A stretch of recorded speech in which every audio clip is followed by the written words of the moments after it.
Uganda mu UK nsanyusa okulaba ku Terefayina yaffe. Nange nsanyusa okulaba. Uganda alumanyi bannange. Mwasibe mutya abasebo ne banyabo ne yanziza nnyo okubeera wano nange ku makya kuno. Thank you. Okunyanyiriza obulungi watya. Wewa. Ekisooka nkwebaza okuba nti omanyi Oluganda abamu bagenda mu nsi ez'ebweru omuntu n'agendako mu nsi ez'ebweru ng'e Sudan agenda okudda ng'oluzungu takyalogera bulungi. Oluganda talogera bulungi. N'agendako n'abeerako mu America wiiki emu agenda okudda ng'engeri gy'ayogeramu yakyuse. Naye bw'okuba nti okyasobola okwatula ebigambo obulungi kintu kya njawulo nnyo era kimpadde essanyu nti oli munnayuganda ddala. Kakati munnayuganda alaba Terefayina yaffe ayinza okwagala okumanya enteekateeka eno ya Miss Uganda UK etambulira ku mulamwa ki etandika ddi gitegere bulungi oba oliawo kuba omutayinza okuza naye kati Uganda ate Miss Uganda UK lwaki tebakikolera ddala ne kiggwa lumu oyinza okutuwa ku nsonga eyo oba oliawo. Enteekateeka ya Miss Uganda UK etandika mu May naye competition ebeera mu winter times September oba November. Nawangula engule yange mu November the 5th naye twali kale tu preparing okuva May mu summer time.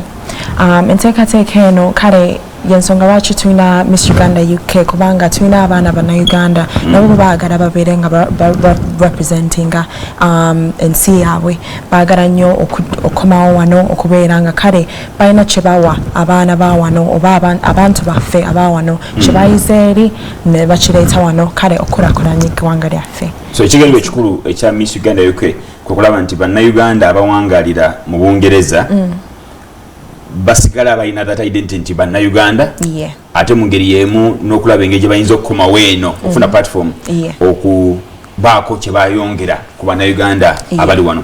Empaka zino zakabeerayo mirundi ng'emeka gwe gy'omanyiko oba oliawo? Gwe guno omwaka ogw'ekkumi. Guno omulundi gwa 10. So gwe Nnalulungi wa Uganda mu UK ow'ekkumi. Ow'ekkumi. Mu mpaka zino bwe baba bagenda maaso n'okuziteekateeka basinziira ku ki? Kuba ekyamazima ekisooka oli mukazi mulungi kuba tugamba Nnalulungi oba oliawo era abantu batugamba nti alina okuba mulungi kati nsonga kyendaaza bagattako okugamba nti oba oliawo bonna balungi oba bonna balyokke naye ono yasinze basinzira ku kyokulonda ne bagamba nti ono ye waffe. Bintu byanjawulo bingi si bulungi bwokka bwekuwanguza engule eyo.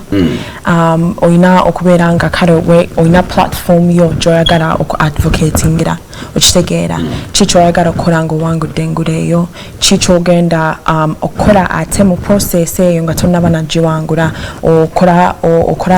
okola otya n'abantu obayisa otya empisa zo ziri zitya okitegeera ate ne ku stage bw'obanga kwoli oyambadde otya delivering the message yo otya okitegeera bintu byanjawulo olina okubeera nga omanyi okale okwogera mu bantu okitegeera kubanga obeera nga role model w'abantu abaana bangi bagenda kubanga bakulabirako okitegeera kati olina kale engeri gyeweetwalamu bintu byanjawulo naye si bulungi bwokka ate obulungi si bwe bugenda okuwanguza kubanga nga bw'ogambye abaana bonna abawala bonna abayingira bonna babeera balungi era naye ki ekyenjawulo ekigenda kale okuteeka mu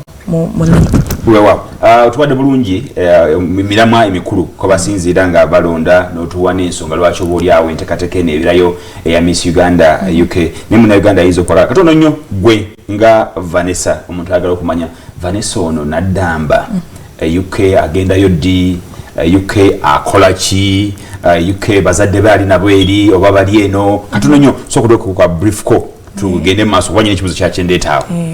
Vanessa naddamba ayina emyaka 23 akola mu financial industry naye era akyasoma akola masters project management bw'abeera nga tasoma abeera n'emikwano gye ayimba ate n'emizannyo agizannya. Yoyes Vanessa Naddamba. So Vanessa Naddamba mukyala akola mu bitongole bya nsimbi era UK. UK wadde okyasoma obeera n'abazadde bo? Ye mbeera ne maama wange UK taata wange abeera wano naye maama wange abeera taata abeera Gangu Busabala maniyo oyita ndikutamadda Masajja byawe ndo bimanyi bulungi ebyegangu taata yani? Taata ye Kanyike George Damba. Kanyike George Damba ate ye mama e Fatuma Kauma ye ali UK Javera mutuze oba mwone muli batuze ne mama kati kintu kyendukako kye kino bannayuganda abali e UK n'abo abetaba mu nteekateeka eza Miss Uganda bayita mitendera ki okubakkiriza okwetaba mu mpaka ezo oba nsobola n'okuva e Uganda nengamba akati ngenze UK kwetaba mu mpaka Megane n'abaayo waliwo emitendera egy'enjawulo kubasinziira okugamba nti kacyono ye agwanidde okwetaba mu mpaka zino oba ono tagwanidde amanyi management yes ekibuuzo ekyo kya management naye okweteekamu empaka ezo olina okubeera nga wabeerako Bulaaya emyaka 2 at least yeyo minimum requirement naye ebirala kasita obeera Munnayuganda oba olina muzadde ani Munnayuganda olina heritage eyo kasoba olina kakwate ku Uganda osobola kale okwesimbawo naye chikuyamba obeera kale ngoina kale eyo love ya Uganda okitegeera kubanga bw'obangula engula eyo kale ogenda gikozesa mu ngeri ki okuyamba eggwanga lyaffe okitegeera kati ekyo kikuyambako bw'obeera nga kale ekintu okyagala kubanga ogenda kikolera bulungi bwe bakiraba aba judges bwe bakiraba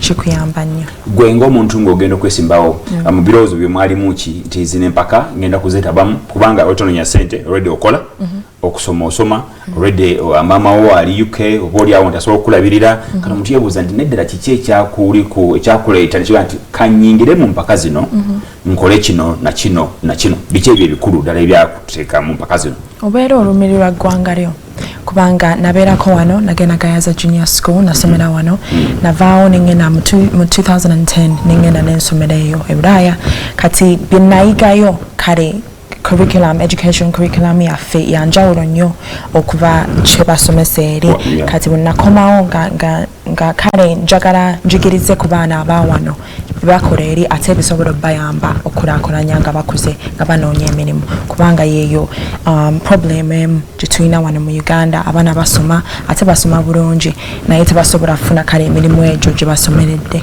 kati ekyo kyenjagala okuleeta wano okubayamba okuba teachinga soft skills kubanga ezo skills zeweetaaga kale okuyamba okuteekako yo next level atulaba ku Terefayina yaffe mu ku nsonga yamuleeta mu nsonga zino kulaba nti abaako byayigiriza bannayuganda abalala abali eno abawala oba oli awo n'abalenzi era bwetukomawo agenda tubuulira nteekateeka kizaalina gwe Munnayuganda ali eno z'okuyitamu oba oli awo naawe okuyambibwa oba n'omuwala ali eyo nga naawe weetaaga okubaako kyofuuka naye ng'oyise mu kutunulira Vanessa ono nga ekyokulabirako tukomawo tovaawo